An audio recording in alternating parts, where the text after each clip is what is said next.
past, we lived in a world that was separated geographically, culturally, and experientially. One might have known their neighbors, coworkers, and family, but the reach of our social networks was bound by space. That was largely until the introduction of technology and the flattening of the world. Not flat like this, but like this. In a world in which connection to others has never been so easy, a world where online social networks have been created and superseded our existing networks. Technology has allowed them to grow by many-fold, enabling us to contact anybody in the world, maintain relationships, and be more united as a global community. But how has that affected us as people, as real-life social beings? Let me frame it like this. Social media platforms make money by selling space to advertisers, which makes advertisers the actual consumers. Mass content creators become major employees of the platform, generating posts on millions of people's feeds across the world.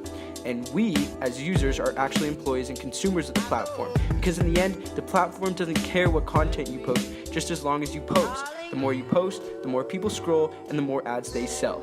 To the platform, we've become objects or numbers in the system. So, if the platform is so focused on making money, who is concerned about how the platforms are affecting people? That's the thing. We don't really know. I recently heard someone call social media the longest existing form of performing art. Performing art that consists of creating an online identity that often fails to truly capture a person. It's thought out, edited, and curated for the world to see. It's an identity that is judged and rewarded based on followers, likes, and comments, each, unfortunately, with diminishing value as what was good on the last post isn't good enough this time. The result is a truly gamerized platform of real life, driven by numbers. The prize? Being seen, fame, and feedback from other human beings. Not surprisingly then, this curated version of life portrayed online has had real-life effects on people, specifically how we interpret each other as human beings and what we perceive as beautiful. Users have rewarded girls and guys who post attractive photos with attention and glorification online, despite what's behind the veil of the internet being quite different in real life.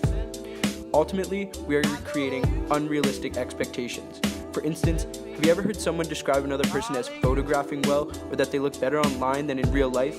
Real life becomes underwhelming, and the expectation to enact real life as it is online is impossible. The bombardment of images from peers and celebrities alike, enforcing and reinforcing what beauty looks like, gloating about goals met, and encouraging others to stay focused on their own goals.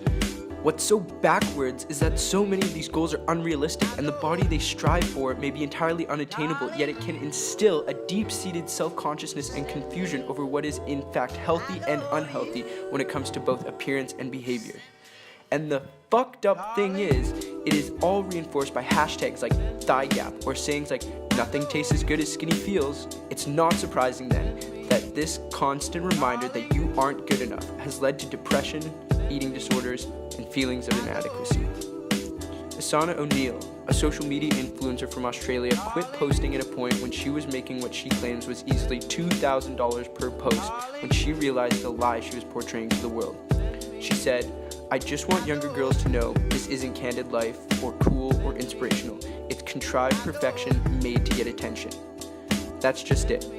Contrived perfection to get attention. It becomes so clear. Just like how everything you read online isn't true, everything you see online isn't true, yet in many cases, we've seemed to have forgotten that. Certainly there is a place for social media. It has brought many amazing capabilities, connections, and creativity to the world and allowed us to share, learn, and grow together. However, I think we are just getting started and have a lot to learn. In times like this, though, I can't help but think back to a time when society thought cigarettes were healthy. We were uninformed then. Are we uninformed now?